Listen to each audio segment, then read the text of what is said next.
কৌস্তবদা, হুমায়ুন কবিরের যে অবস্থান, সেই অবস্থান সম্পর্কে বাংলার মানুষ কম বেশি সবাই জেনে গিয়েছেন এই মুহূর্তে।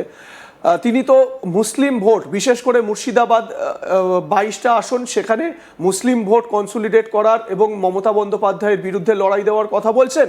কিন্তু কোথাও কি আপনাদের মনে হচ্ছে যে এই হুমায়ুন কবির আসলে মমতা বন্দ্যোপাধ্যায়ের বি টিম হিসেবে কাজ করছেন?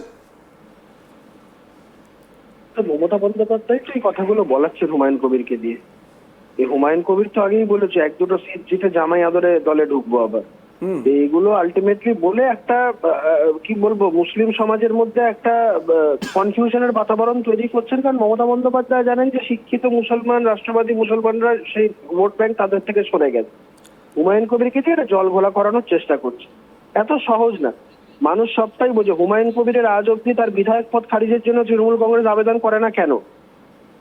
আজ অব্দি হুমায়ুন কবির যে কটা তার সমাবেশ করেছে, বাবরি মসজিদ নিয়ে বলুন বা তার রাজনৈতিক সমাবেশ, সেখানে সব ক্ষেত্রে প্রশাসনিক আমরা অকুণ্ঠ সমর্থন দেখেছি, সহযোগিতা দেখেছি। তাদেরকে সব দিক থেকে প্রোটেকশন দিচ্ছে রাজ্য প্রশাসন, রাজ্য পুলিশ। এগুলো আলাদা করে বোঝার কিছু নেই, সবাই সবকিছু বুঝতে পারছে। দেখুন, এই হুমায়ুন কবির তার বক্তব্যে আমাদের আজ তাক বাংলাকেও তিনি সাক্ষাৎকারে বলেছেন যে যদি ভোটের পর এরকম সিচুয়েশন থাকে, বিজেপিও যদি সমর্থন দেয় বা বিজেপির সঙ্গেও যদি হাত ধরতে হয় তাহলে ধরবো, এই মতামত তিনি কিন্তু রাখছেন। হুমায়ুন কবিরের দল পশ্চিমবঙ্গের মন্ত্রিসভায় তার দল একটা জায়গা পাবে। আর মোটামুটি আমার আশা করা যে আমি ইউনাইটেড স্টেটস অফ আমেরিকার প্রেসিডেন্ট হব, এই দুটোর মধ্যে খুব একটা তফাৎ নেই। ও আশা করছে, আশা করতে পারে, কিন্তু এই বিষয়গুলো আলটিমেটলি ওকে জলঘোলা করার জন্য মমতা বন্দ্যোপাধ্যায় মার্কেটে ছেড়েছে। কিন্তু ও যা করছে সেটা মানে রাজনীতিটাকে একটা মোটামুটি একটা রাজনৈতিক সার্কাসের জায়গায় নিয়ে চলে গেছে। আর রাজনৈতিক ভাবেও জোকার হয়ে গেছে। কৌস্তববাবু, আপনার কাছে আমার পরের প্রশ্ন, এই যে দেখুন, একদিকে তো এই মুসলিম ভোটটা কোথাও না কোথাও যে কনসলিডেট করার প্রয়াস সেটা চলছে। এবারে আমরা যদি বিজেপির শুনুন, এইসব কনসলিডেশন কোনো কিচ্ছু না। পশ্চিমবঙ্গে এবারে ভোট হবে নো ভোট টু মমতার ভোট, নো ভোট টু তৃণমূলের ভোট। হ্যাঁ, মমতা বন্দ্যোপাধ্যায়কে যারা উৎখাত করতে চায় সমস্ত শক্তি একদিকে। আমি তো বলছি বাম, বিজেপি, বাম, কংগ্রেস, অন্যান্য মতাদর্শের যারা মানুষজন যারা তৃণমূলকে সরাতে চায়, সবাই ঐক্যবদ্ধভাবে বিজেপিকে ভোট দেবে। কারণ বিকল্পের নাম হচ্ছে ভারতীয় জনতা পার্টি। কোনো কনফিউশন নেই, কোনো জলঘোলা নেই। কিন্তু বাম কংগ্রেস তো অলরেডি বলছে যে সাম্প্রদায়িকতার বিরুদ্ধে, মানে বিজেপি সাম্প্রদায়িক দল, আমরা বিজেপির সঙ্গে কোনোভাবেই থাকবো না। বামেরা কংগ্রেসের নিচুতলার সমস্ত কর্মী সমর্থকরা দুহাত ভরে বিজেপিকে ভোট দেবে। ওরা নিজেদের ভোট ব্যাংক অটুট রাখতে পারবে না। মোহাম্মদ সেলিম যতই মমতা বন্দ্যোপাধ্যায়কে জেতানোর আশ্বাস দিয়ে থাকুন, পারবেন না নিজের দলের ভোট ব্যাংক অক্ষুণ্ণ রাখতে। 2021-এর বিধানসভা নির্বাচনে আমরা দেখলাম একমাত্র আইএসএফ কিন্তু উঠে এসেছিল এবং আইএসএফ কিন্তু 40টা আসনে লড়াই করলেও সেইভাবে মমতার সংখ্যালঘু ভোটকে কিন্তু কাটতে পারেনি।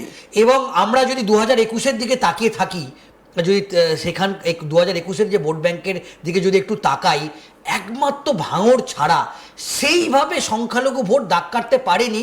কারণ একটা বিষয় দেখতে হবে যে 2021-এ সংখ্যালঘু ভোটের একটা বড় অংশ যেটা মনে করা হচ্ছিল যে মমতা বন্দ্যোপাধ্যায়ের থেকে শিফট হয়ে যাবে আইএসএফে, কিন্তু শেষ পর্যন্ত যেটা দেখলাম তারা কিন্তু মমতা বন্দ্যোপাধ্যায়ের প্রতি আস্থা রাখলো। কিন্তু এবার যেটা খুব উল্লেখযোগ্য 2026-এর বিধানসভা নির্বাচনে, এটা খুব গুরুত্বপূর্ণ বিষয়। এবার কিন্তু আমরা দেখছি যে মমতার এই যে 30% যেটা ডেডিকেটেড ভোট, যেটা তৃণমূল কংগ্রেস পেয়ে আসছে, এবং আরেকটা বিষয় আমরা দেখেছি যে সংখ্যালঘু সম্প্রদায়ের একটা বড় মানুষ তারা কিন্তু মুখ্যমন্ত্রী মমতা বন্দ্যোপাধ্যায় বা তৃণমূল কংগ্রেসের প্রতি আস্থা রেখেছিল। কিন্তু স্বপনদা, এটা তো বলতেই হবে, 3টে টার্মের সরকার, মানে প্রায় 15 বছরের সরকার, এই মুহূর্তে যখন আমরা রাজনৈতিক মহল যেটা বলছে যে কিছু অংশ সংখ্যালঘু সম্প্রদায়ের মানুষ তারা কিন্তু মুখ্যমন্ত্রী মমতা বন্দ্যোপাধ্যায়ের ওপর কিছুটা হলেও ক্ষোভ একটা তৈরি হয়েছে বা বিরূপ, মানে সেটা একটা সেই সংখ্যাটা সামান্য হলেও, কিন্তু আমরা যেটা দেখছি সম্প্রতিকালে খুব গুরুত্বপূর্ণ যে ফুরফুরা শরীফের পীরজাদা নৌশাদ আব্বাস সিদ্দিকী যেরকমভাবে রাজনীতিতে নেমেছিল, তোহা সিদ্দিকী, যিনি মুখ্যমন্ত্রী মমতা বন্দ্যোপাধ্যায়ের অত্যন্ত ঘনিষ্ঠ, কিন্তু তিনি এই মুহূর্তে আমরা যেটা দেখছি যে মুখ্যমন্ত্রী মমতা বন্দ্যোপাধ্যায়ের বিরুদ্ধে প্রকাশ্যে ক্ষোভ উগড়ে দিচ্ছে। এমনকি তিনি এই কথাটা বলছেন একজন ধর্মগুরু হয়ে। আমরা জানি ফুরফুরা শরীফ অন্যতম একটা বড় সংখ্যালঘু সম্প্রদায়ের একটা ধর্মীয় স্থান। তাহা তাহা সিদ্দিকীর মতো লোক যখন বলছে যে মুখ্যমন্ত্রী মমতা বন্দ্যোপাধ্যায়ের যে আশা আকাঙ্ক্ষা নিয়ে তারা বেশ, ভোট দিয়েছে। সুজয় একটু তোমাকে বিরত করব। আমাদের সঙ্গে এই মুহূর্তে টেলিফোন লাইনে যোগ দিয়েছেন বিজেপি নেতা কৌস্তব বাগচি। কৌস্তবদা, আপনাকে স্বাগত আজ তাক বাংলায়। কৌস্তবদা, যে প্রশ্নটা আমরা মানে যেই বিষয়টা নিয়ে আলোচনা এই মুহূর্তে আমাদের রাজ্যের রাজনীতিতে উঠে আসছে, সেটা হচ্ছে গিয়ে হুমায়ুন কবির নতুন দল গড়েছেন, আলাদা করে চলার কথা বলছেন। আইএসএফ মিমের সঙ্গে তো অলরেডি জোট হয়েই গিয়েছে, আইএসএফকেও বার্তা দিচ্ছেন, মোহাম্মদ সেলিমের সঙ্গেও কথা হয়ে গেছে। এবারে তিনি বারবার করে বলছেন যে তিনি মমতা বন্দ্যোপাধ্যায় সরকারকে সরাতে চান, তার জন্য যা যা করার তাই করবেন। কিন্তু প্রশ্ন হচ্ছে, সত্যি কি সেটা, নাকি এই হুমায়ুন কবির মুসলিম ভোটের আড়ালে মমতা বন্দ্যোপাধ্যায়ের দলের বি টিম হিসেবে কাজ করছেন? আপনার কি রিয়াকশন?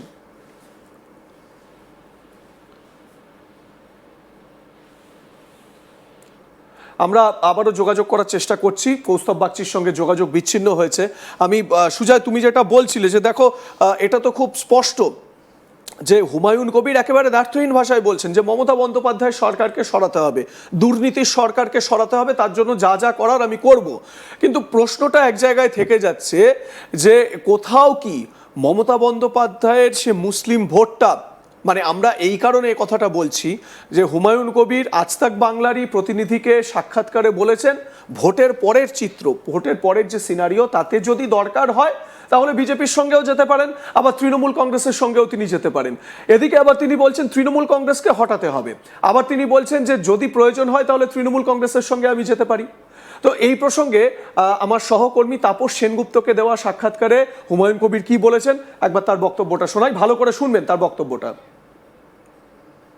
অধিকার কেউ কেড়ে নিক কি মা বোনেরা আপনারা চান?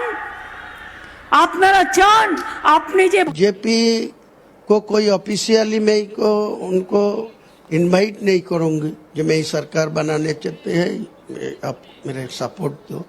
लेकिन वो टीएमसी के रोकने के लिए यदि वो सपोर्ट दे चुके हैं तो मैं बाहर से सपोर्ट देंगे, कोई जोड़ के तो नहीं होंगी ना। टीएमसी को साथ में जुड़ूंगी नहीं, बीजेपी को साथ में जुड़ूंगी। लेकिन टीएमसी को दूर रखने के लिए अगर बीजेपी का समर्थन मिलता भी है तो क्या आप लेने को तैयार रहेंगे? बोला तो वो टीएमसी कोई सपोर्ट देगी, वो भी लेने का कोई प्रॉब्लम नहीं है।